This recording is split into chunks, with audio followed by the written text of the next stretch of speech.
Welcome to our horror movie review show. I know you watched last week, episode 22. 23. And I'm behind. How dare you? 23 currently. And even though this again isn't a special, I did realise there was a strong theme for this week's three movies. Was there? Yes, which I would coin as... Because I was looking for a theme beforehand. I was like, oh, what three movies can I put together? And I thought, oh, I'm going to give up on that. And I just put three random ones together. Yeah, well, there's an accidental theme. Love and lust. Subconscious love and lust theme. Mm-hmm. Selected by moi. I'm not sure if you would have been able to tell from the write-up or whatever, but that's definitely what stood out to me. There was a strong... And there are other connections throughout these three when we get into them. Between the two of us, you're always one that's... I'll never say it. I'll never say things like, oh, we had three absolutely terrible picks, so I want to know what, let's just get you... I'm going to prompt you to do what you normally do and say, do you think we had terrible picks, average picks, or somewhere in between, or better? I think they were pretty terrible. But... one or two of them, There's only three. Decide yet, were entertaining in their own way. Okay. And one of them was just a write-off. Let's we're keeping everyone hanging. What did we watch? So we started First. the week with House of Darkness. House of Darkness, yeah. Directed by Neil the Butt. Le But. Okay. Then we watched Demon of Desire. Tulpa. Demon of Desire, as it's known internationally. Is it? It starts with Tulpa. Okay. Yeah, it's Tulpa : Demon of Desire. Then, lastly, we watched The Landlady. The Landlady. Yeah, Chilling stuff. I don't know where you just suddenly got the desire to put this one on, because I hadn't seen you sort of offering that up I was on the watch because list.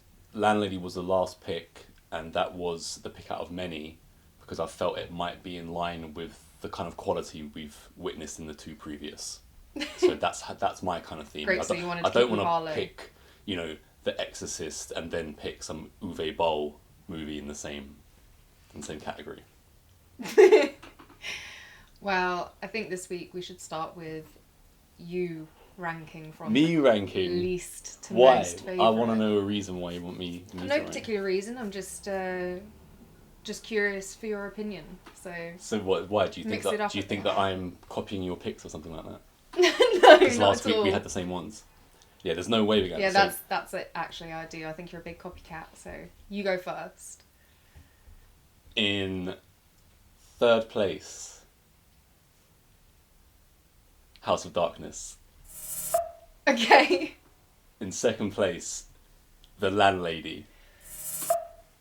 And straight in at number one, show me your Tulpa. Oh. Tulpa, Demon of Desire. Oh my god, you're so silly. Number one. I mean, that's just making a mockery of this entire ranking system and This and is the our only show. way. This is the only way you can possibly go. You are joking. This is the only way. It was so clear to me that Tulpa, You're not showing me your Demon Tulpa. of Desire, is way at the bottom. Tulpa's at the bottom. It's my last pick. Then, I guess... You have no taste. House of Darkness. And I guess Landlady gets gold. Oh, Neil the Butt. He hasn't got number one from anybody. Well, And he's there's a only up first for against the everything. Landlady and Tulpa. So what way are we going to go? We're going to... I think actually I'll pick, because you made me go first in my picks. I'm going to decide which order we're going to do them in. You put third place Tulpa, didn't you? So your first place is the Landlady. We'll start... We'll just go with me. So we're going to start in third place with House of Darkness, which was the only movie out of these which wasn't a straight-to-TV movie, or, wasn't 15% foreign language with no subtitles, so that I could understand what was going on. some of the time. Putting my Duolingo skills to the test. Yeah, even I've been doing some Duolingo, and I was like, I'm picking up words here and there, but what the hell are these people talking about? They were talking so quickly as well. But anyway, that's a different one. So let's House stick of with Darkness. House of Darkness. Go.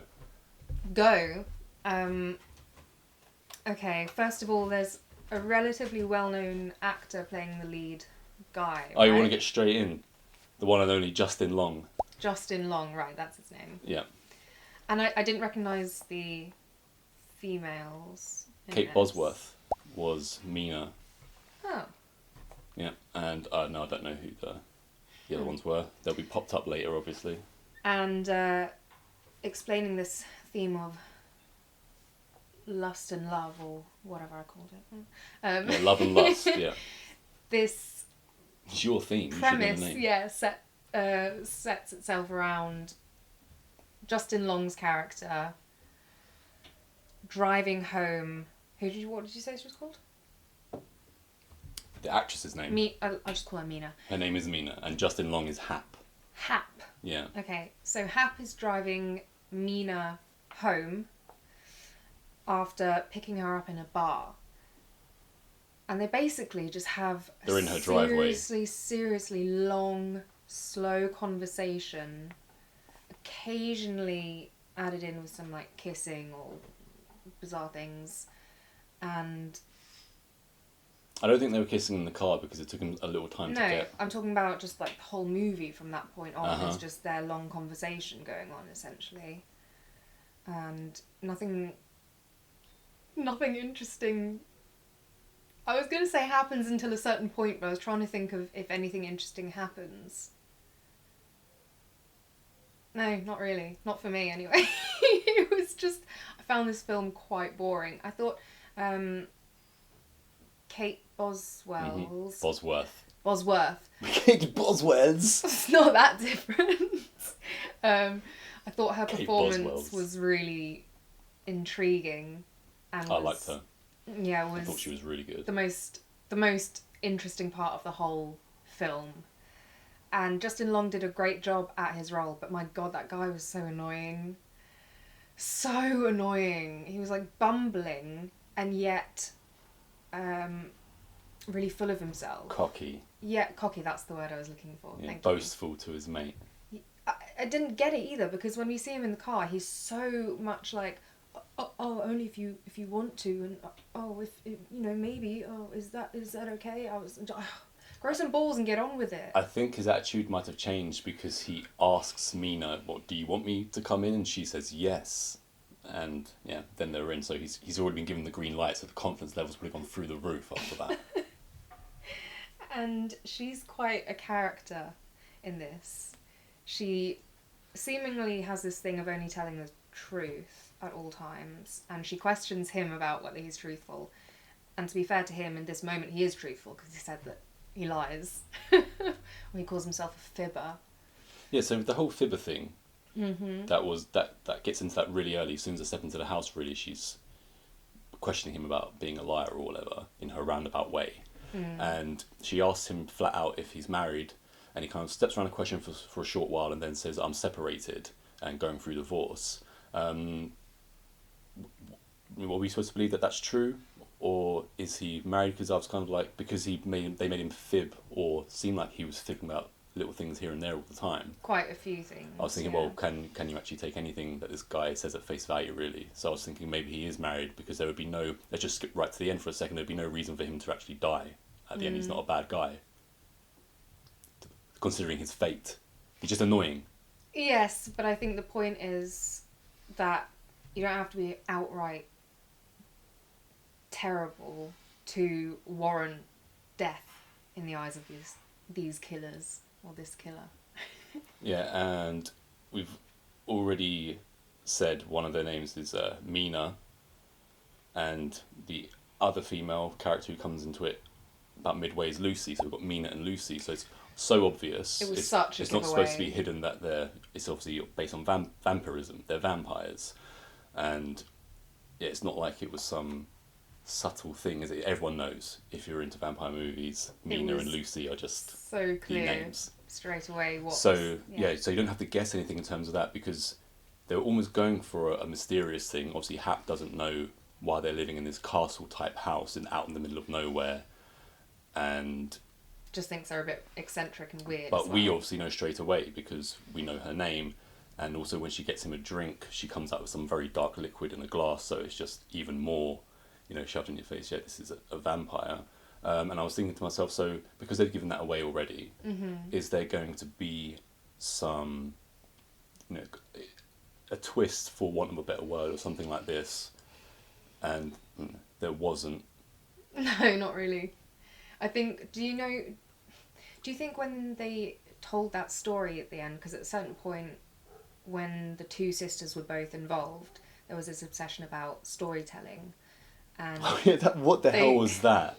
They eventually, after trying to get him to tell one, they tell a story of their own, and it's clearly meant to be their backstory. Hap's story, just retelling what has been happening in the past, half an hour of the movie, was just pathetic. I was like, the writer's just given up here, and he's just gonna make his main character recite what has just happened with a few minor details changed in an extreme way. And considering not much had actually really happened, and I'd been quite bored at how long everything was taking, it wasn't even like what was happening itself, it was just everything was drawn out for way too long.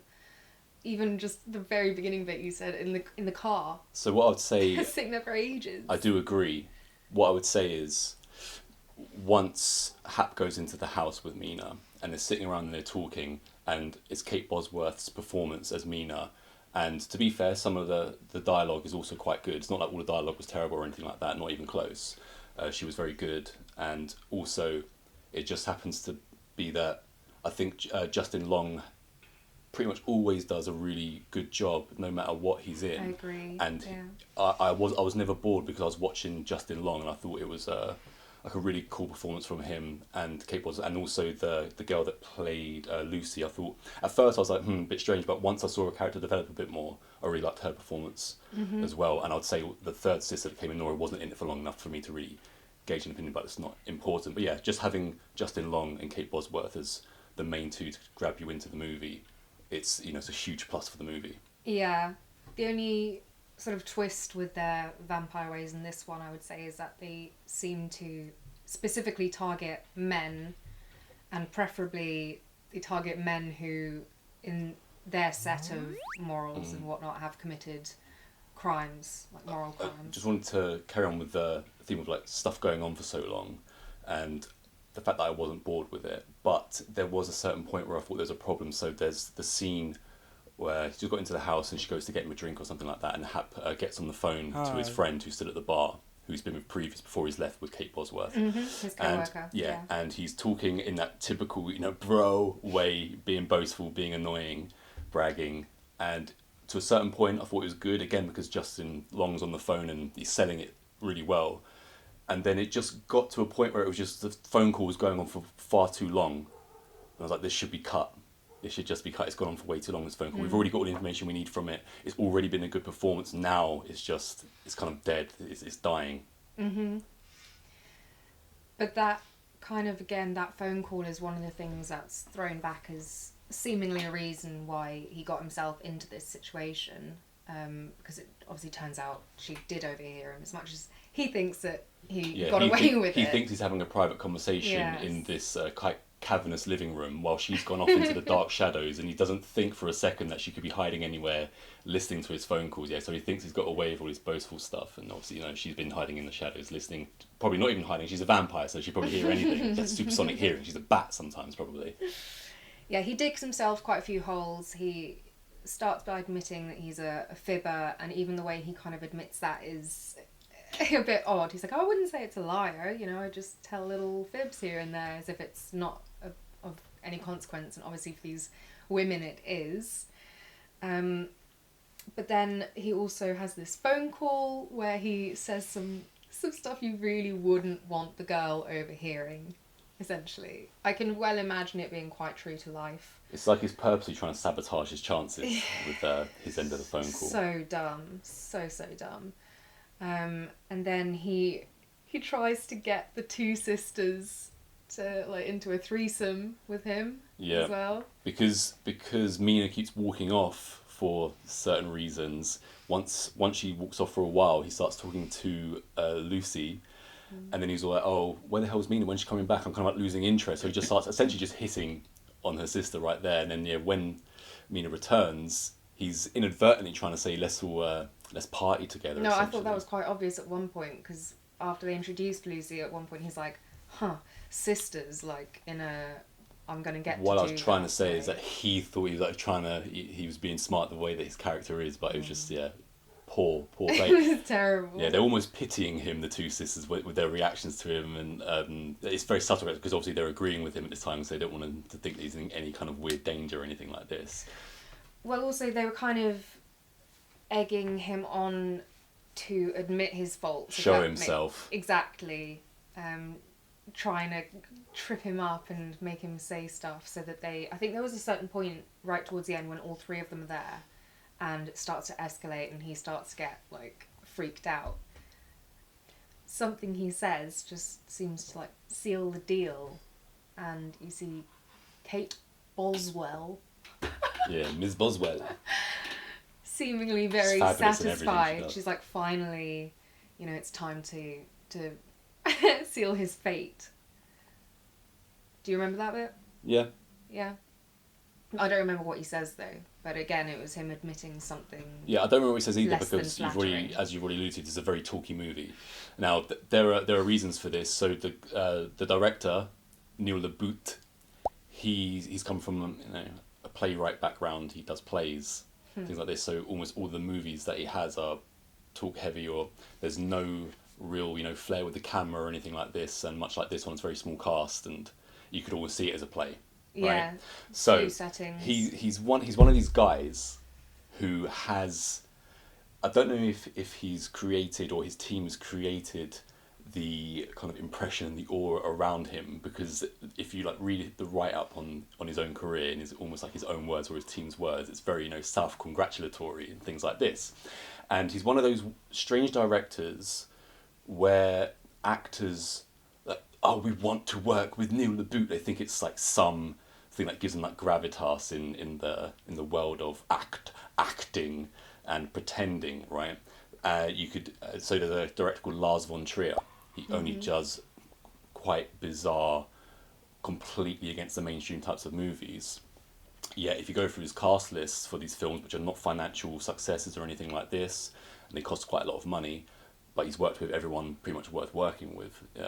Sometimes, so one of my favourites, Willem Dafoe, for instance, and I actually quite enjoy a lot of the Lars von Trier movies that I've seen. But for me, Neil LaBute has never done anything of true worth, right? And to say this, he is the guy responsible for the remake of The Wicker Man. I know you haven't seen it, but I've mentioned it briefly in this. Nick Cage going around punching women in the bear suit and things, and he also had the audacity to criticise parts of The Wicker Man, including like the score and things like this, before his movie was made. He was like, oh, if anybody enjoys the score to the original Wicker Man, then I don't even want them to like my movie. Like, he sounds like a moron.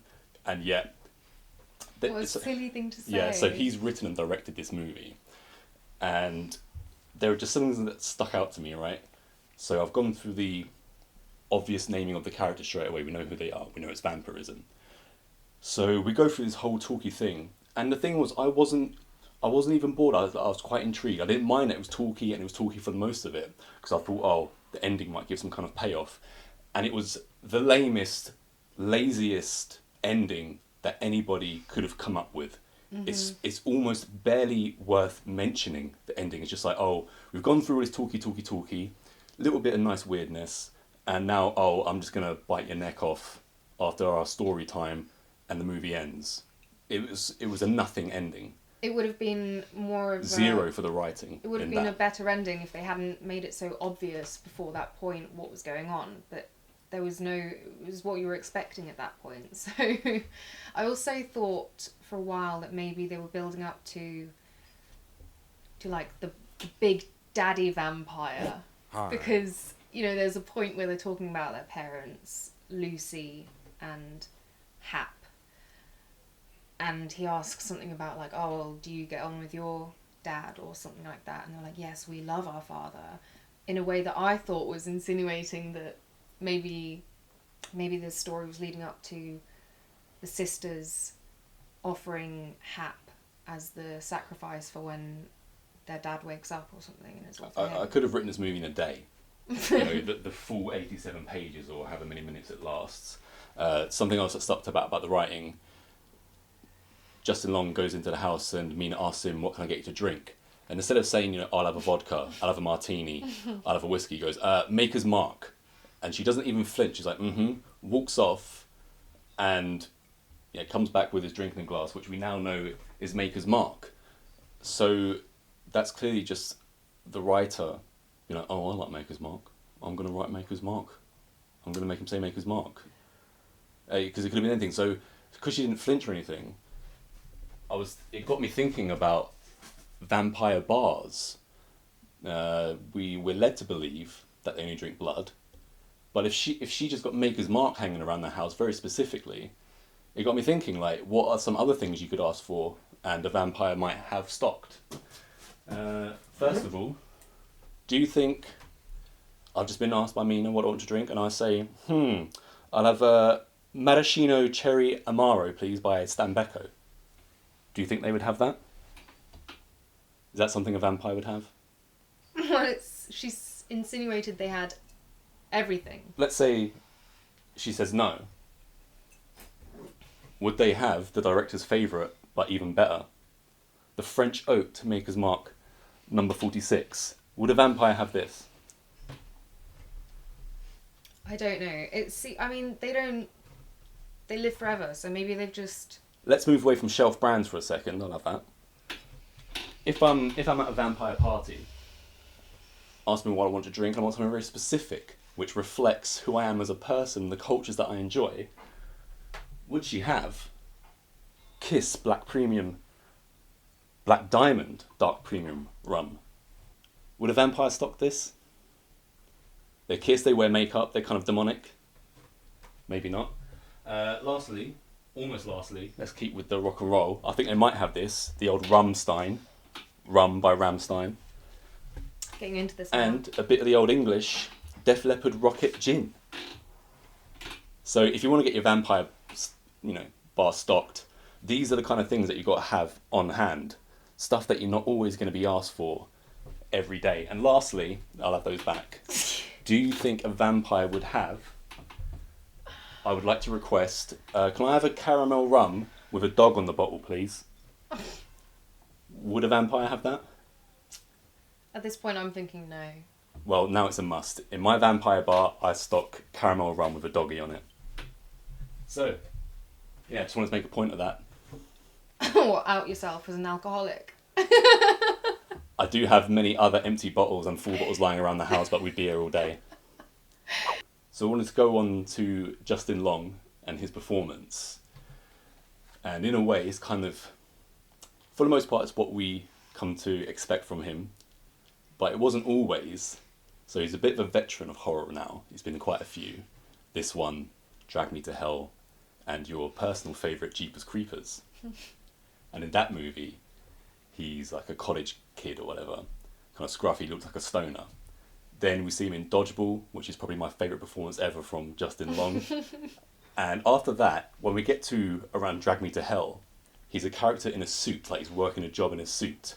In this movie, he's a character that works a job where you have to wear a suit. And I always feel like, since Drag Me to Hell, he hasn't managed to get himself out of that suit.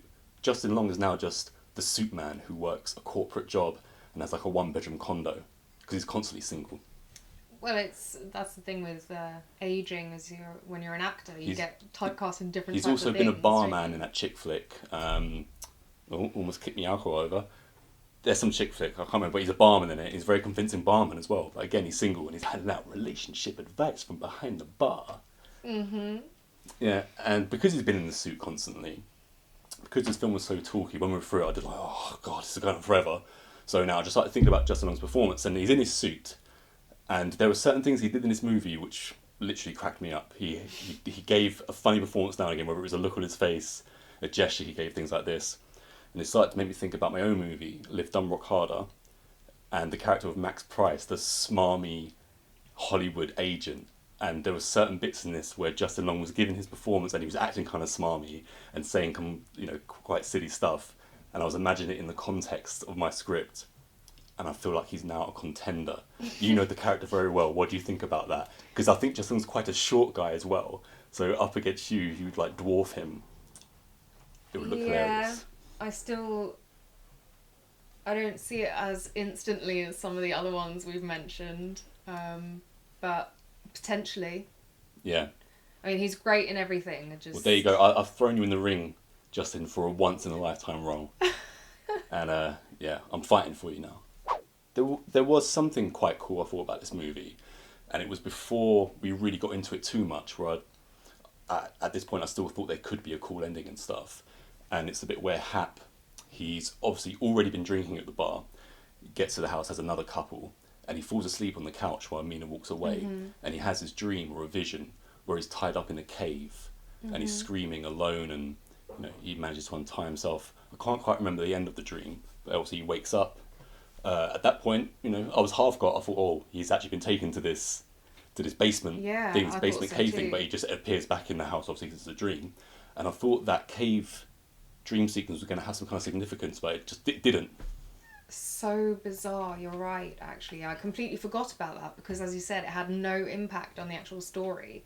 So even though that was probably the most interesting part of the film, you see him approach a pile of shoes and it makes you think, oh, well, this must be something they do regularly and all this, but what is this place and what is going to happen?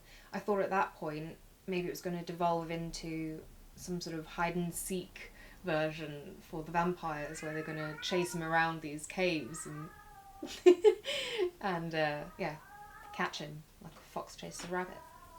But no, as you said, just a dream. Inconsequential dream.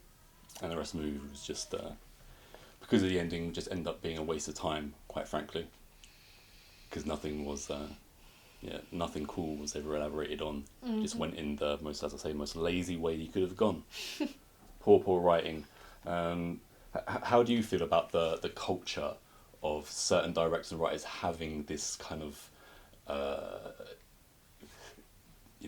would you call it, reputation, where actors think, oh, if I work with this guy, it makes me legitimate or something like this. I think it's just a crock. Unless it's, someone who's actually good, like Quentin Tarantino, and everyone wants to work with him. But when it's just these kind of guys who haven't really made any movies of any significance, and the ones that the movies of theirs that stand out are the likes of the Wicker Man remake for all the wrong reasons. Cult of personality. I don't know, it's an interesting one because I can understand if you'd want to get a leg up in the industry, it can help. Whether or not, it's going to be a great movie. If he has this reputation, it can still help if you work with them. But equally, if you're saying that these people are already, pretty much stars when they work with him, then I don't really understand it. Because I guess, again, it's this veil of artisticness that people like to give just crap movies. Yeah, you can only be pretentious if you're really good. So, yeah, it's a weird one. I understand it, but... How do you feel about franchising the Vampire Bar? We just have the most random alcoholic spirits on sale. People have pirate bars, sports bars. So would it be Irish in bars. person then, you're saying? Yeah, all your staff would dress up as a vampire of their choice.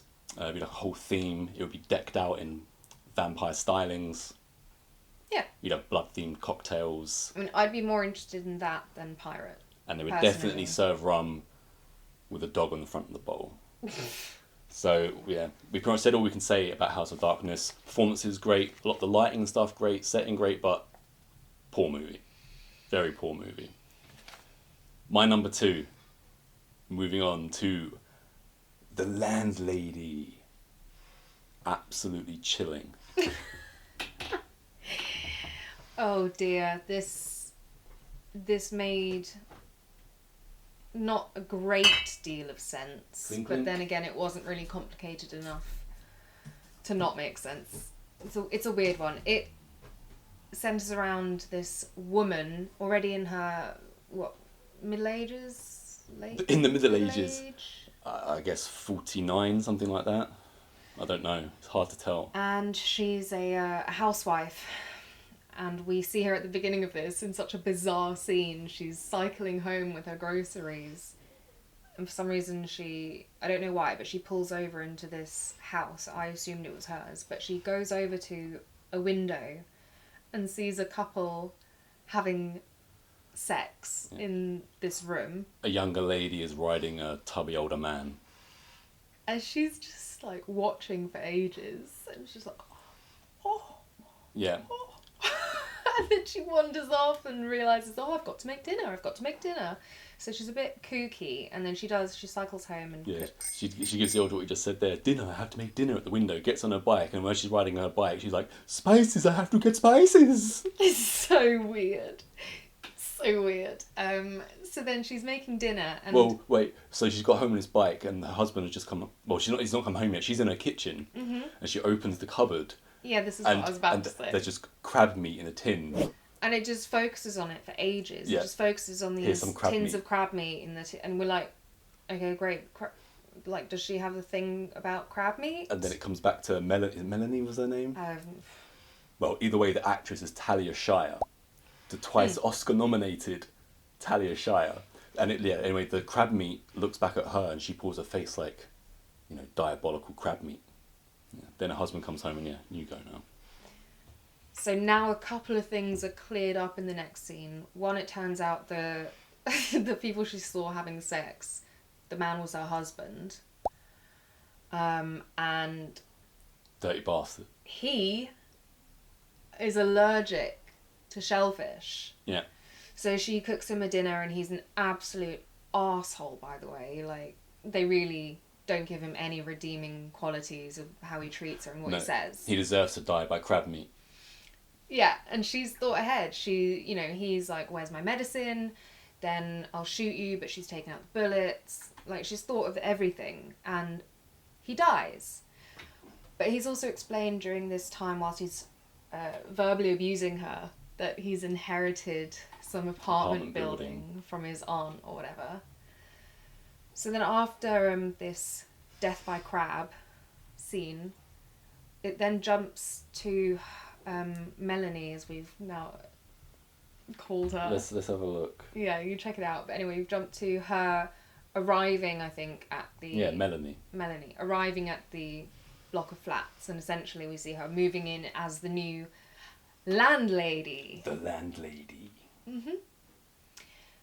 We've also had some hints that she's a little bit unhinged even previously, like when she kills him and stuff, or just before, I don't know, but she's sitting at the table talking about, all I wanted was a loving marriage and children, and she goes on about, so it's clear to us that she wants to be the sort of classic housewife with the kids and a loving man coming home at 5 o'clock or whatever.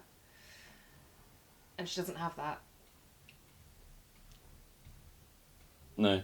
What I wanted to pick up on the crab meat death was... Once he starts seeing the effects of the poison or of the allergic reaction to the crab, and she stands up and lets him know that, yes, I've poisoned you and you're going to die soon. Every time this happens in a movie, and it's more often than not, it's a lady poisoning a man. Take that, men. But the ladies will always let them know that they've poisoned them, while the man still has plenty of time to do something about it. And this guy did have something to do, he just didn't use his time very well. Because he was like running to the sink and all these other things before he got his gun and whatever. And I just always wondered, like, why out of all of the cliches that have been eroded in one movie now and again, saying, oh, this normally happens. It's never happened where the lady just lets him literally get to his like last 3 breaths and goes, oh, by the way, it's me that poisoned you, and he's like, ugh, and dead. Instead, it was like they always put their life in peril. And that's what makes a movie. Yeah, this would normally be the kind of bugbear that you have. And it's not always, it's not even, I don't even care. It's not a bugbear of mine. I'm just saying that it just always happens. They always let them know within good time so they can just give the dying man enough dialogue in the movie still. Yeah, but it was interesting in this one because it gave the chance of him going for all these options to retaliate and proving that she's definitely thought this out. Like, this was so thought out from every aspect. When she's moving into the new building as the new landlady, it's not long. Well, it's her first trip there where she literally bumps into every tenant that lives there. When I say bumps into, she physically bumps into a lot of them. Oh, sorry, blah, blah. And the first guy she bumps into, about 10 minutes into the movie, it's this like pot-bellied aging player from Britain, and he bumps into her on the stairs, and it's like, awfully pleased to meet you, in this ultra sleazy way. And that's not the only time that he'll come after her in this movie. She's not impressed. Just think of every single, what's the word? There's a lot stereotype. There's a lot of sexual freaks in this building. So you've got that English guy who's using smarmy lines. Just think of every stereotype of an Englishman, and there you have it. Now carry on. Yeah. Especially in the way that he speaks and the words that he uses, yeah. Exactly. And you've also got the maintenance guy in Pepper. the building, Mr. Pepper, who was great. He dry humps the air at one point in the movie. He's like, he's come to get some from Melanie, the new landlord. He's trying his chances. No, not from Melanie, from the lady who runs the place, who Melanie Miss then Welch. gets rid of. Yeah. Miss Welch, yeah. We've kind of skipped ahead here because we've already seen Melanie kill her husband. But I suppose, personally, I would have assumed that maybe it would be a one-off thing until we're quickly proven that once she sets her mind to something now, she's going to make sure that no one stands in her way. And you just mentioned Miss Welch, you said. Yeah, the building manager. So the auntie from whom Melanie inherited this was quite unwell towards the end of her life. So she hired a building manager who lived adjacent to her in an apartment and kind of took care of her and ran the building. This Miss Welch has now gotten, high and mighty with her power, and she's a bit daft in the way that she welcomes Melanie. She kind of is antagonistic right from the start and is going on about like, I'm going to continue to run the place, and she doesn't give Melanie privacy. She's just kind of setting herself up to be offed, which is what eventually ends up happening. Well, Miss Welch finds, when she's snooping around, she finds newspaper clippings about the death of Melanie's husband. So then when Melanie finds out that Miss Welch hasn't been paying rent, she busts into Miss Welch's apartment and says, I know you haven't been paying rent for the past 5 years and you're no longer the landlady, I'm taking over that job, so now you'll be paying rent. But because Miss Welch has seen these newspaper clippings, she has these suspicions about the death of Melanie's husband, and it all rises to a crescendo in some great dramatic acting, and Miss Welch ends up being backed into a corner in the kitchen and she gets killed by a fridge. Yeah. Yeah, Smash. Melanie smashes Mrs. Welch's head in with the top compartment of a fridge freezer. This also reminds me, every time she kills someone, of which she does a few, she tries to dispose of the body by first dragging them in some kind of either a bag or a chest or something, dragging them through a I was about to say, hallway. she bags them up first, because that's how we bump into our next neighbour. Well, actually, no, we've already missed one guy out at the beginning when she's bumped into the smarmy Englishman. She also bumps into our male lead, Patrick, who she has an insatiable crush on. Instantly. Yeah. She decides pretty much straight away that he is the one who's going to fulfill all these dreams. Yeah. And that's what kind of causes most of the deaths. She is laser fixed on Patrick. There's no chance. He has no chance. Very misery influenced in some of the aspects. So she bumped into these men, Mr. Pepper, Patrick, English smarmy man. Smarmy man? English smarmy man. And then she's dragging someone's body through the hallway, and out of one of the doors, a tenant comes out and she's dressed in, a very light dressing gown, some underwear, stockings and high heels. And she comes up and starts having a go at Melanie, saying, oh, the last building manager promised me a new couch and a new this, that and the other, and if you don't get it done, then blah, blah, blah, blah, blah.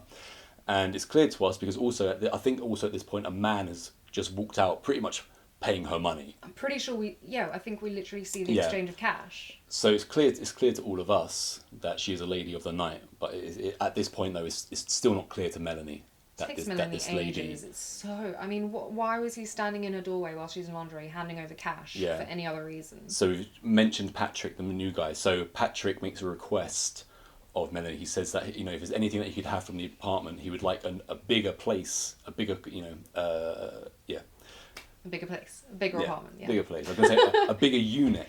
So she makes over Mrs. Welch's once she's offed her. When she kills Mrs. Welch, she then goes and offers Mrs. Welch's apartment to him. But unbeknownst to him, she installs, or there is, a two-way mirror. So she's got this two-way mirror where she can look, I believe, into his kitchen/bedroom. There's two views, isn't there? No, she has a fire alarm with a camera fitted. That's in the That living also, room. yeah. And then the two-way mirror is from her bedroom into his bedroom. Right, and at one point she gets into the bed with a bowl of popcorn, like she's sitting down for a movie, just to perv on Patrick, and Patrick walks up to the mirror and he's flexing in the mirror and pulling all these funny faces while topless, and she's saying stuff like, she's so in cute. she's in heaven. She's loving She life. is in heaven, yeah. But Patrick, unfortunately for Melanie, has this ex-girlfriend who keeps popping in and out of the hallway as well, and it always turns out that Melanie's constantly keeping an eye on Patrick, so if she sees his ex come, she'll, set the fire alarm off, or she'll just step out into the hallway herself and just start interrupting their conversation and things like that. When that girlfriend first showed up, Mm-hmm. I did not at all think that was supposed to be a romantic relationship. I really thought that was one of the kids that he helps, because he was like He's a social worker. And when I say kids, I mean, story. Still like 17 or something. I'm not saying like a child, but I definitely thought that was the situation. Not then when I found out that they were supposedly partners. I was like, that's a bit weird. I don't really get that, but anyway, when Melanie finds out that this is his ex, and she obviously needs to get rid of her, so Melanie goes to Patrick's ex's house and kind of invites herself in, and she ends up getting his ex to sit at her own dinner table while she's at the other end with a gun pointed at her, and she pulls out some sleeping pills and says, "You're going to eat these and you're going to drink this vodka," and she just pretty much obliges, and she's crying and all this kind of stuff. But before she makes her off herself, she makes the ex tell her what Patrick's favourite meals are and his favourite this, that and the other. And when she hands the ex-girlfriend this list of these questions that she has, I don't know if this was supposed to be inserted humour or if it was what it was supposed to be, but the ex looks up to Melanie after reading and says, "His favourite desert?" And Melanie's like, "Yes, his favourite dessert." And she's like, "No, dessert has 2 S's. His favourite desert is the Sahara." Bizarre. I enjoyed that scene. Is the eating? Well, I've actually got this question. I was going to say, is the eating pills, drinking vodka death your favourite death scene of all time? Great question. No. That's so daft. No, let me get into It's why not mine, I but I just thought it might be scene. yours, so I'd ask the question. I actually thought her getting... Do you know what that character was called? Molly, I think, wasn't it? Don't know. Just the ex. Let's say Okay. Molly. Let's see. Carry on.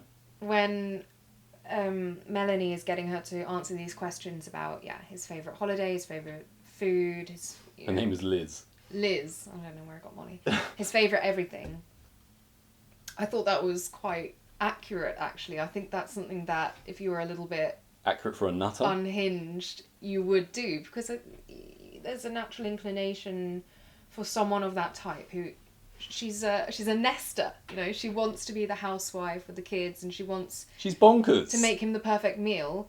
So in her mind, she's like, well, if I'm going to be this guy's, housewife, I have to know all his favourite things. And I thought it was quite menacing the way that she was making Liz eat the sleeping pills and all that. I wasn't menaced by this movie. And I certainly wasn't menaced by that scene. I thought that scene was that was like the example of the entire movie almost, about how ineffective and silly this all is. Yeah, but I enjoyed it. Clearly, as you mentioned, so it doesn't matter if we go through the entire timeline. Once she finds out what his favourite meal is and all this kind of stuff, obviously she invites him over for dinner after she messes up. She's supposed to go and meet him at a ball game at one point, and she's fixed all these snacks for the kids and stuff. But she's got herself, I've mentioned the prostitute, she ends up coming back from the ex's house, and she's just straight away in the prostitute's apartment, and she's looking around, and all of a sudden the prostitute comes home with a mark. So she has to hide in the prostitute's apartment, and it's only when the prostitute goes into her bedroom or something like... No, she gets a phone call and the voicemail message says, "You've reached the pleasure pit. Please leave your name and number, whatever." And there's some guy called Cosmo who's coming through on the other end. He's like, "Yo, this is Cosmo. I just got paid and I'm coming over." Cosmo is out to party. He's just been paid. He's going to get laid. Melanie hears this and she's like, "She's a prostitute?" or something to that. As I said, we've already seen her in the hallway taking money from a man dressed in her underwear, and she's only at this point caught on that she's a lady of the night. Yes. A little bit slow. Something else that got to me was when she was in this prostitute's apartment, the prostitute had asked her in the hallway for a new sofa, a new this, and the other. I thought the apartment was pretty flash. She's got this massive TV, a nice sound system, leopard print couch, which you're going to expect from a lady of the night. You know. How would you know? I thought it was cool. Well, what couch is she replacing that one with? Yeah, I thought of that as well, actually. She does go bin diving at one point and she takes a chair, didn't she? Yes, which actually ends up being a plot point because Mrs. Welch had hidden the newspaper clippings under this cushion, and then that had been thrown out after Melanie offs Mrs. Welch. Then the hooker takes the chair into her apartment, and then after she gets offed, stuff is being taken out, and now Mr. Pepper, the handyman guy, finds it, Mr. was like, Pepper. "Hey, that was in Miss Welch's place," and since he had a crush on her or whatever, I don't know, he ends up taking it into his apartment, and then finally, after God knows how many people have disappeared from this building, he finds the clippings and lets the police in on it, and lo and behold, I've jumped right to the end there.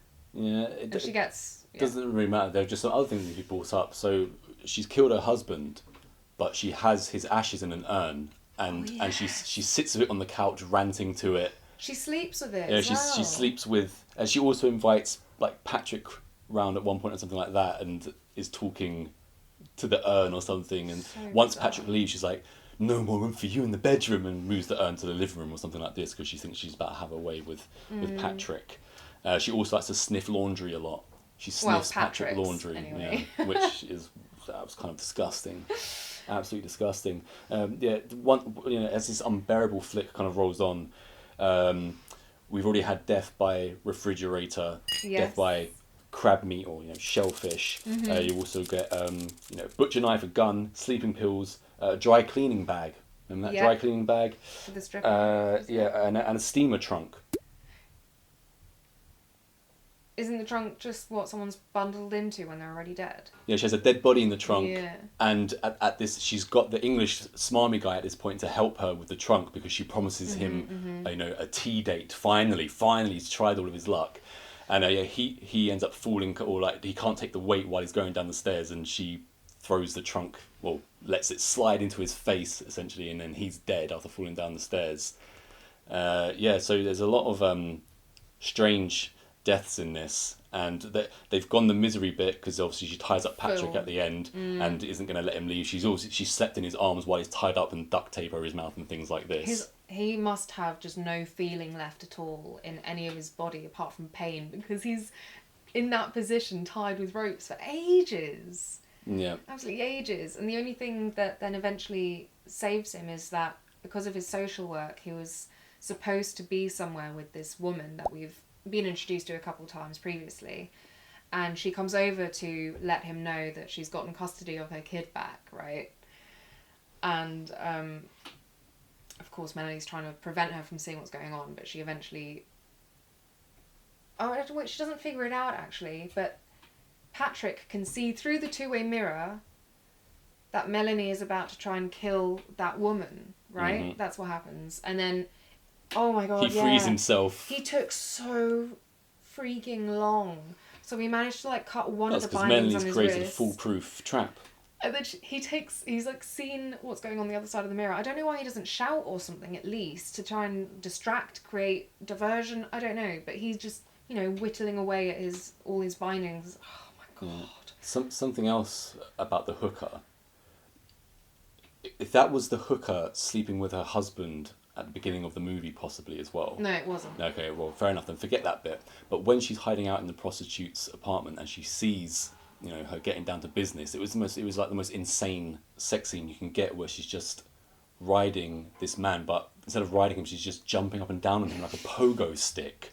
The whole thing, it was like it was directed by a 14-year-old boy who's a virgin. He's never seen anything, sexual in his life. He thinks this is what it is, or maybe this is just this is hooker style. This is something that they bring to the game because they're experienced. The only thing I found really strange about that moment, because I didn't find it strange that she was like voyeur style watching them, because I didn't find that strange. Before. I just found the actual sex act strange. Okay, well, besides that though, but we've seen that she is quite happy and willing to commit murder in order to get closer to this dream of her being Patrick's wife. But so she's let herself into the apartment because they accidentally swapped their dry cleaning bags. Oh yeah, so Melanie would have ended up with the prostitute's clothing, outfit. Which was I thought they should have a scene, because it was already so silly. Just have a scene where she forgets, doesn't really look into the bag and just puts on clothes at random, and she's just standing there, whatever it might be. But anyway, so she goes to get her actual clothes back and she lets herself in, which obviously a landlord is not supposed to do. So that's why she hides in the closet. But I was thinking the whole time, I was like, if you're so happy to kill people to please him, why are you staying in this closet when you know that you're needed somewhere at a certain time and that time is passing? I just thought it was like, no, that's what maybe a regular person would do if caught in someone's room. Yeah. But I would have thought she would just go out and maybe off them both. We've mentioned Melanie's run-in with the prostitute and hasn't noticed at first that she's a prostitute despite what she's seen with her own eyes. Mm-hmm. Patrick lives opposite the prostitute, and about 2/3 of the way through the movie, Melanie spies through her peephole and witnesses the prostitute in her workout gear. She looks pretty nice, and Patrick just stepped out of his apartment and she's like, or they've been to some like tenant meeting or whatever. Who knows? It doesn't really matter. The prostitute then in the hallway says to Patrick like, hey, maybe we could get together sometime and whatever, go for a social kind of date. And he's like, hey, yeah, I'd love to. And I was like, so he's living opposite her. He doesn't know that she's a prostitute either. And she just asked him out like she's... Well, I mean, she said, hey, me and a bunch of friends are going to a concert. Do you want to come? I don't think that was necessarily... If a woman asks you... I thought that was just one-on-one, Melanie being overly... No, she's asking him to come as her. But also, there's a stigma to it where is he going to be like, oh yeah, I'll just hang out with my, with my prostitute neighbour. I also don't think that he doesn't catch me as that kind of guy. I don't think he would have... He's too clean cut. So yeah, but then he's an idiot. He didn't realise. His beloved girlfriend is, a drug addict, so... Yeah. Before Melanie gets to make Patrick's favourite meal for him, which is gumbo, and it was kind of New Orleans-based cuisine. She does it so over-the-top themed in it. I think while she's making the dinner, and before Patrick shows up, we have the aging English smarmy Casanova turn up at her door. He knocks on her door, she opens, and he says to her, hello, Miss Tate, may I call you Melanie? I have a rack of lamb, mint sauce, and a wonderful Madeira decanting. Gives her a look, and she just slams the door in his face, and he says, guess that means no, and just slinks off into the night. This is my favourite character. I have mint sauce, rack of lamb, and a wonderful Madeira. You did laugh every moment we saw him in this film. Yeah. It was a good character. Too brief, though. He could have his whole own movie. I really enjoyed the performance, going back to that final scene of the woman that he's supposed to be helping with the social work. Yeah, she's good. She was really good. But she is good, but I just thought the whole storyline of that was just so stupid. It wasn't needed. No, it seemed completely pointless. It was only there because I guess that was the way that they decided he was going to be discovered and the whole thing was going to culminate. Mm-hmm. But, if they hadn't introduced her, then who the hell is that? But it was still... I feel like they could have done it more cleanly. Come up with some other ending. As they've gone the misery route completely in this movie, completely hacked off misery, when she ties him up at the end, she walks in a wedding dress and she's holding her husband's urn and she says, my dear husband Ralston will be witness to our newfound relationship. And obviously the whole thing was just really hokey. I was thinking when they were coming up with this movie, were they thinking, oh yeah, we're going to build this really, crazy woman, and we're going to build up so much that when we get to this scene and she walks in with a wedding dress, people are gonna freak because they're gonna see just how crazy she is holding her husband's urns, and instead it just falls completely flat and you end up laughing at it. Because it's not a comedy movie. They've tried to play this movie straight.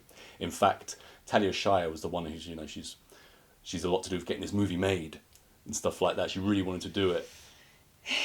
It's a weird one because as much as I thought she was actually very good, I agree there was something overall it didn't sell it completely, and that's why when you've got things like that line where my husband's ashes essentially are going to be witness to our marriage, it could have been just like, well, yeah, she is nuts, but instead it was just like Yeah.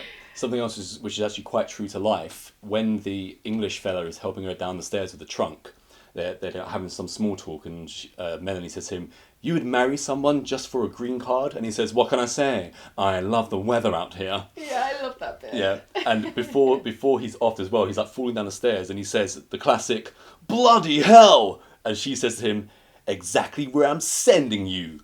Cheers!" And throws the trunk at him. Mm-hmm. Yeah, nice play on English, slang almost there. Also, as we're doing this appreciation of certain people, I want to mention again, I thought Mr. Pepper was a really good character and really well acted. Mr. Pepper, he came to get lucky in the middle of the night, and he was drunk, knocking on the door, humping the air, almost humping the door. He doesn't get lucky. That doesn't work on Fair Lady. She's already dead. But what I was thinking was, Patrick is getting so much action and attention. If I was Mr. Pepper, I'd just be his wingman. I'd hang about with Patrick and just get his cast-offs. That's the way Mr. Pepper could have gone, but he's just clearly drinking too much to think straight. Well, it's also a shame because Melanie, all she wants is to be this perfect housewife. Why did she have to fall for Patrick, who seems to be probably a bit junior to her as well? I don't know. But there are two men in the building who I'm sure would have quite happily, settled down. The Brit Rackalam and Mr. guy. Pepper. Yeah, exactly. That's not much of a choice, though, is it? But that's not the point. Another thing it would have been far less deadly if she'd fallen for one of them. A real piece of enjoyment I got from this is, again, right at the end when Patrick has untied himself from the bed and he's rescuing his, social work case lady, and Melanie is standing in front of a cabinet, and Patrick just launches himself, spreads like a starfish, like Jimmy Fly's snooker from WWE, and just splashes her against the cabinet. Do you recall that? Yeah, he runs and opens himself up like a star and just flattens her against his cabinet, and he falls back. And yeah, it just reminded me of Jimmy Fly Snooker's finishing move, the old, what's it called, that swan song splash or something like that. Yeah, something like that. That, again, completely ridiculous. Yeah. Completely ridiculous. There was a sense of ridiculousness throughout this entire film, absolutely. That was where the enjoyment came from. Yeah. Well, I put it as number one, so... Yeah, this was your number one. My number two, yeah, this was completely absurd, but definitely worth a watch. Just for a good laugh. And where else are you going to see Death by Crab Meat? And what I don't think is worth a watch, what you've apparently put as number one. Well, hang on, I've just one more thing. I mentioned that Talia Shire plays Melanie in this, twice Oscar nominated, but obviously you've heard her name, but you know what she's from? No. Right, so she's Adrian in Rocky, and you have seen Rocky. You watched it very early on. Oh. You were confused at the end. You didn't know if Rocky had won or lost, and I didn't bother answering you. And she's also been Oscar nominated for Godfather 2, where she plays Connie, who is Don Vito's only daughter. Yeah, so she's done some amazing scenes, especially in The Godfather 2, like really great stuff. So in this, yeah, she's really hamming it up in this, but still very enjoyable. So number one, and clearly should be your number one. We'll give you some time to think about it, think about the error of your ways. I never want to watch this and by film next ever week, again. You will be telling everyone, actually, Tulpa is my new number one, just of all time. Never. Right, so Demon of Desire / Tulpa, Tulpa. And we open with some nice jazz sax. A guy smoking in the nighttime in his red sports car, neon lights everywhere, and he goes into this apartment building, and he's about to get lucky, but straight away, a figure in black comes down the stairs while this willing sexual participant is tied to the bed face down, and we get a nice kill, knife coming down someone's torso. And even at this point, we're only 4 minutes in, something like this, 3 minutes in, and you were like, that's pretty good, that was pretty good. And then we get this very jarring next scene in the daytime, and it went into this whole different place. It felt like me that first segment was filmed by a completely different team to the rest of the film. I was so shocked at what came after that, because like I said, I was like, oh, this is very promising at this beginning.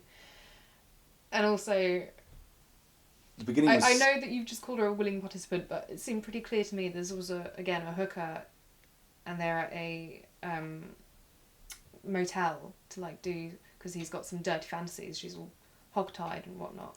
I just thought that they were members of Tulpa, so they're into this kind of thing. Oh, do you think that was... Yeah, because he takes a drink, he swigs some whiskey and he pulls her head back and dribbles it into her mouth, and she willingly opens her mouth, she wants it, and then she gets a gag put in her mouth. I thought that, this was their kink, because the whole movie is, there's orgies in it and things like this. This is Italian, what do you expect? And it goes... That beginning scene at nighttime when he's pulling up in the car, smoking, neon signs, everything that I've mentioned, filmmakers would absolutely kill to get that aesthetic, that look through a lens in certain movies. If you think about the recent trilogy of X, Pearl and Maxine, by the time it gets to Maxine, it's supposed to be grimy 80s Hollywood Sunset Strip.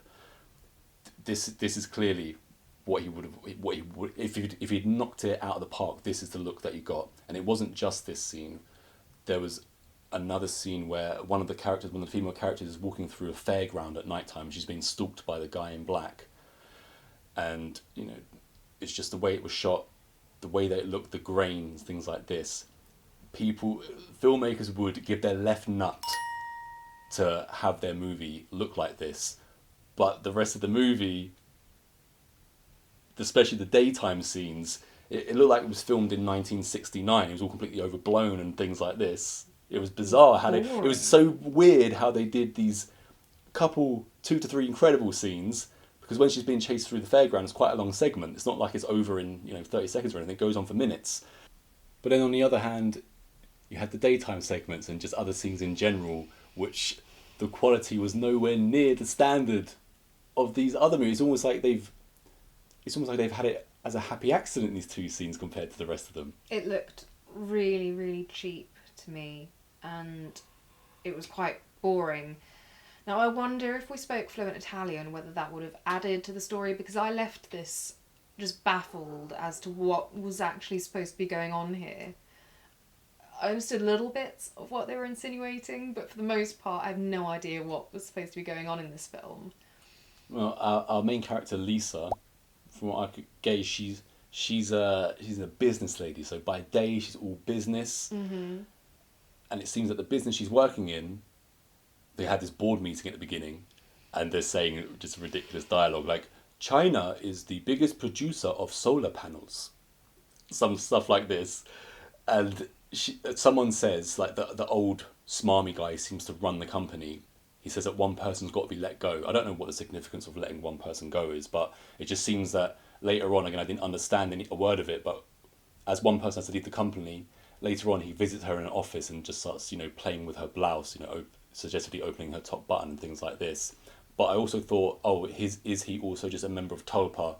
And they've probably done it before anyway. So, but back to what it's about, so she's a businesswoman, and at night she wants to work out her kinks and have orgies in this club, Tulpa Club. That's pretty much what I gathered from it. Yeah, and all of the office scenes, oh my god, I was so bored. The office scenes are next level. You have to see it to believe it. The thing is, this movie is supposed to be like an homage to 70s giallo movies. So they do have certain bits with lots of bits of hark back to it, like the ultra red lighting, the opening scene we talked about, the playground scene, what the killer's wearing, and even in Giallo, to be fair, in the daytime, it looks completely different to the way that it's shot at night. So I can see that they've gone for that, but it's too far. But it's even just what was happening. I was just so bored. Like you said, that boardroom meeting, I was like... When that first boardroom meeting came in, I thought I was watching an episode of Columbo or something like this. I was the way that it was looking and things, what people were wearing as well. It was just bizarre. Yeah. I did think, I agree, in this club, they had definitely designed it quite nicely to give the... Tulpa. The aura. And yeah, the bartender guy, or the guy who runs it, or whoever he was supposed to be. My favourite character. What a unique look he has. I mean, he was like made to be in horror. The bar scenes between Lisa and Tulpa barman were the best bits of the whole thing. And they rival the bar scenes in The Shining. Okay. Just let that hang there for a minute. Yeah. As well as going for a Shining type vibe in that bar scene, they were also clearly going, a Lynchian way with the way that the Tulpa barman was speaking in just what the hell is he talking about. And before I found out that this movie was called Tulpa in Italy and other places, when he was clearly supposed to be saying to Melanie, "Show me your or find me your Tulpa," it just sounded like derpa derpa. Yeah. Show me your derpa. Dulpa. Yeah, Dulpa, where's the dulpa? derpa? And I was like, what the hell is the derpa? What's the dulpa? Yeah, derpa. Show me your dulpa. Yeah, and then before she has, there's supposed to be some significance with the drink that he makes her at the beginning as well. So she makes her a drink at the bar, and he pours some red liquid. And he does the same thing at a later point, but with blue right liquid. At the end. Yeah. So what he's saying is something. What it was supposed to signify was the red that she gets put into her drink at the first, and he says to her, "You need to find your Tulpa," and then she goes off and has orgies and things. By the time she's finished at the end, I think that the blue liquid in the drink was supposed to signify that she has now found her Tulpa. I'm not entirely sure how she's done this, just by having sex, apparently. But she has a friend, Giovanna, who turns out to be the killer. She's the killer at the end. But you're wondering kind of like, why is she even trying to kill Lisa? And for what I could gather from it, Giovanna also worked at the same place. Yes. And the guy, Stefan, who Lisa first makes love to, her first orgy, I believe that Giovanna wants him, so she just ends up picking off people in and around Tulpa, and at the end she tries to, or does she kill Stefan? Does Stefan die? I'm pretty sure he does, actually. I think everyone does apart from Lisa for the most part, who was partaking in his orgies. Was it not Lisa that she wanted? No, I don't know what I said. She wanted... Oh, was it... Oh, no, I thought she wanted his lover, or her lover, should I say. She doesn't really have a lover. So Giovanna is a good friend Giovanna is a good friend of Lisa. Yeah. It seems, right? So they're friends, so that's why the twist ending is that she's trying to kill Lisa. But I don't think she is trying to... I think she was, jealous of all the people that Lisa was sleeping with, and that's why she was killing them. Yeah, she does become obsessed with Lisa, it seems. Yeah. But I thought the whole time was that... I got something from somewhere that she was jealous of her lover. Like I said, I was very confused, but I didn't think that was what it was. She wanted to join these Tulpa. She's not involved in the Tulpa, is she either? Yeah, because we saw her at the Tulpa club, looking down from a balcony onto their three-way or something. Yeah, and she wants to be a part of that. Clearly, she's not joining in, is she?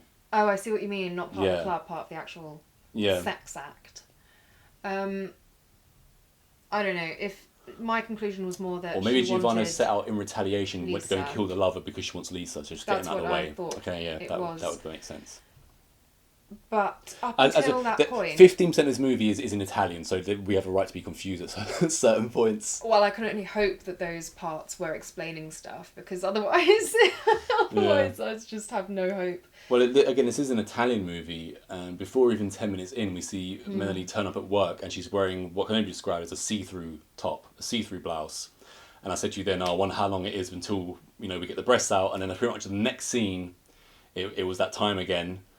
And I was going to keep, because I knew it was, a Euro trash movie, so I've written, tiddy time, 13 minutes 15 seconds. There you Then go. we get it 27 minutes 45. Then straight after that 31:50. And I was going to carry on going, but there's so much tiddy time that I just had to scrap it. Otherwise, I had no time to make the rest of my notes, and I would have made no sense this movie otherwise. There was a lot of And not only wonderful breasts, it seemed that the nipples were constantly erect. So either it's really cold in there, or they've got the top fluffer in the industry.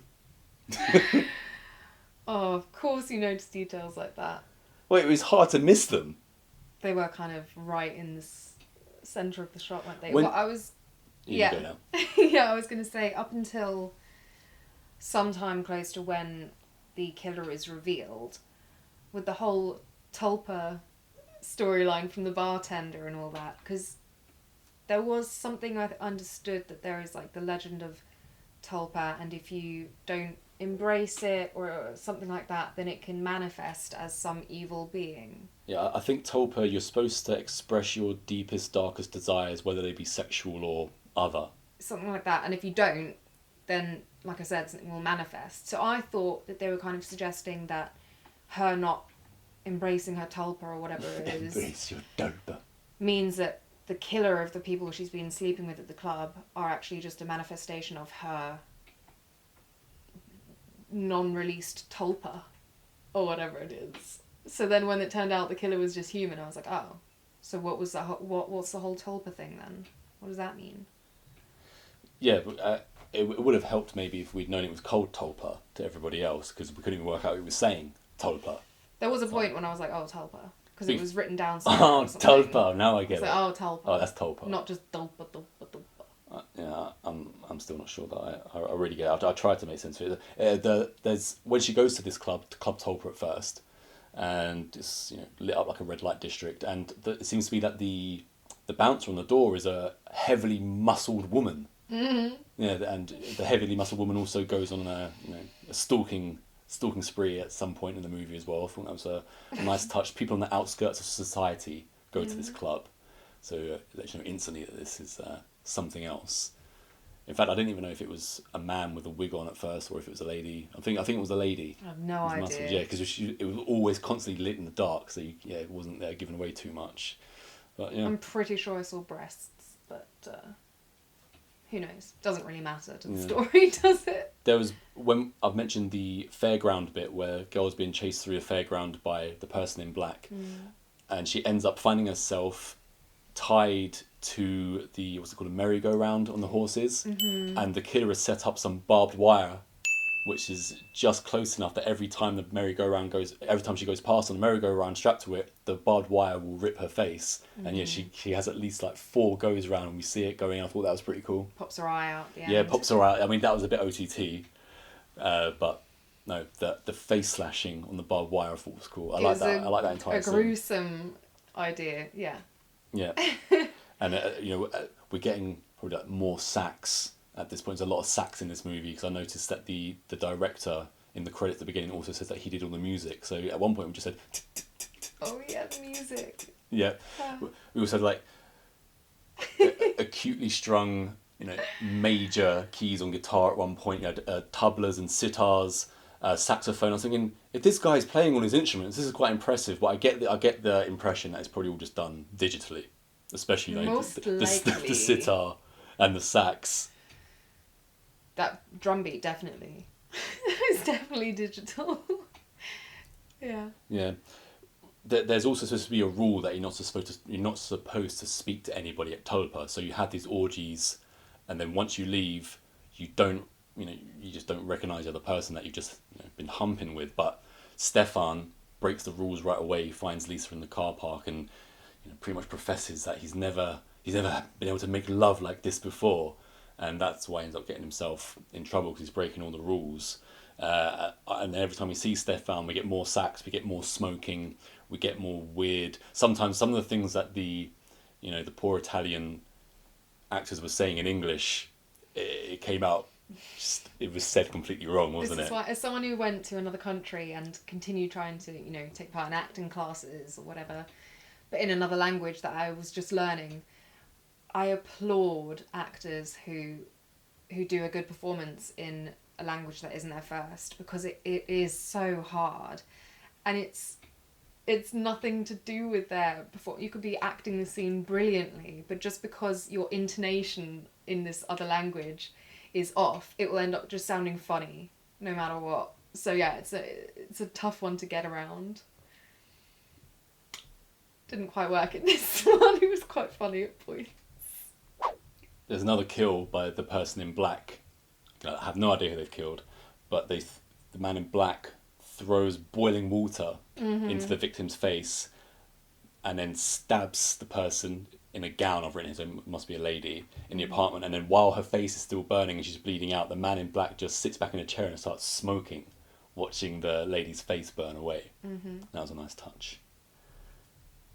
But the man in black is the woman. Yeah, Giovanna. Yeah. Yeah. And straight after that scene, we go back into the boardroom, and the main lady, Lisa, I've been saying, Lisa, yeah. She sees news of the death of Stefan and the old perv. Is that right? And then she bitch slaps a short-haired girl who tries to join the club, Giovanna. I think she slaps Giovanna. Okay. Or someone else. She bitch slaps someone. That was another problem, actually. I found a couple of the people looked relatively similar, so again, it's harder to then distinguish when there's another language involved, people who look similar, as in like the haircuts are the same and everything. I mean, yeah, it was kind of difficult to keep tabs on what the hell was going on, and it had to be made really obvious to me that the people being killed were the ones that she'd slept with at the club, because that wasn't something I would have recognised if they hadn't pointed it out. No. We read the Tulpa barman, and we've seen him a few times, and when we see him for the second to last time, before we're saying, you must find your Tulpa for the 15,000th time, he's always talking a load of guff before this, and you think all these mystical, rants that he's going on, you think it means something, but it doesn't mean anything. They've tried to make him... Well, neither does the Tulpa thing. Look like this ultra weird, yeah, his whole Tulpa thing didn't make sense, but nothing he said makes sense. So even before he just says, find your Tulpa at the end, I don't know what he's trying to get across to Melanie, but he's the one that ends up saving Melanie at the end from Giovanna. He pops out, and because he must know at this point, oh yeah, she's definitely earned her Tulpa. Yeah, though, again, I wasn't sure if there was some storyline of there's some higher power that has decided that he likes Lisa, but to have her or whatever, Lisa needs to embrace her Tulpa, and the barman is like the go-between guy. I felt like that was a possible thing they were trying to insinuate as well, but that never really came to fruition either. I was very confused, and I said as much when the film ended. I just turned to you and said, what the hell did we just watch? The biggest producer of solar panels is in China. Great. Love that dialogue. Yeah. Clearly they've gone, as I said, for the whole giallo. They've also gone from an eyes wide shut Lynchian thing, and pretty much failed at most of it, apart from the giallo stuff, because I love the giallo, and there's going to be lots of influence of giallo in the Heathen movie, particularly with the lighting, which there was in this, and everything to do with the dark aesthetic of giallo is always incredible. But if you're going to make that so incredible, you've just got to sort out those other scenes which aren't, cloaked in darkness with particular colours and things like this. Everything they did in the giallo, state of things, I thought was really well done. I like the person's outfit, the lighting, the grainy look, the smoking, all that kind of Euro trash stuff they did really well, considering this is supposed to be an homage somewhat.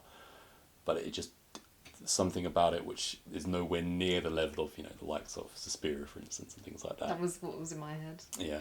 And they go that way, and they don't hold back from it, but it just hasn't, it's too much of an homage, like, oh, let's just do this to make it look like this, and we've done this. But yeah, I did like the barbed wire scene kill, and him smoking in the chair watching her face go. That was pretty cool. And the opening. I would have potentially preferred it if the whole thing had just been in Italian or something, in everyone's main language. I feel like that is one of the things that made it seem so low budget to me as well. Yeah. Just, yeah. Well, even when they are outside, it's not like the image just isn't clear. So if I might be wrong, but I think Melanie at one point is jogging, or at least just walking through a park in the daytime. Lisa. So yeah, Lisa is either jogging or walking through a park, and the camera's just kind of static, and she's coming towards it. But it's just so blurry and grainy, and the grain and stuff like that works at the nighttime, in the nighttime scenes. In the daytime, it just looked too overblown. You can still go for that kind of style, but it was just too much. Personally, just my opinion. But if you're holding the same opinion as well, the daytime scenes just weren't anywhere near close to the dark ones. But the reason that I put this movie at number one is the whole Giallo thing, some of the kills, and particularly the Tulpa barman. Even though he made no sense to me whatsoever, and I couldn't even understand that he was saying Tulpa at the time, I just loved it. That guy every time he came on. Absolutely, Yeah. scene stealer. He was a scene stealer, yeah. And the thing was, I tried to look who he was in the credits and things like this. I couldn't figure it out because the guy either clearly doesn't have a photo. So then I just typed in to a search engine, the Tulpa barman, and I just can't find anything on the guy. But you'll know who he is once you stick this movie on. He's unmissable, and he gives the performance of a lifetime. This is his performance, and I just enjoyed. As I said, they've tried to go for the whole Lynchian nonsensical thing, and even though he didn't put it off like a Mulholland Drive style or anything like that, I still just love the attempt of it. I love the attempt. I love that this is. It went in so many different dumb ways, and it was all kind of dumb, but it all fit together in one dumb elixir, which I would slurp down many more times. You slurp down that dumb elixir. Yeah. What? Okay. Yeah. So this is bottom for you. Why is it bottom? I think I've explained throughout this discussion. So there's not just like one just specific thing. I'll just give you three things. No, I just had no idea what was going on, and a lot I think of I like that as well. Looked really cheap. Last week we mentioned that sometimes I enjoy a movie which doesn't explain everything, and with this it completely bamboozled me by having a weird storyline anyway, and I didn't really understand it, and also just putting in a foreign language which I can't understand with no subtitles just to further bamboozle me. No, there wasn't enough of the Giallo goodness. I like the feeling of what the hell is going on here? What am I watching? I don't enjoy that. Unless I can get some kind of explanation. But it has to have something special. It has to have a little bit of magic. And this movie definitely had that magic. If you say so. I wonder how much that fluffer got paid, because he really did a great job. Out of everyone, he's the outstanding candidate out of the entire production of just absolutely nailing their job. Because you can ask for it, you can say I want it like this, but you don't always get it. Or was it just cold? Maybe both. I don't know, and I don't really care. Maybe he has frozen gloves which he uses, I don't know. But the guy is a pro. Great. Mm-hmm. Right, is there anything else that you need to get off your chest about these films now that you've mentioned the fluffer? I would just like to invite you and the viewers to also find their Tulpa.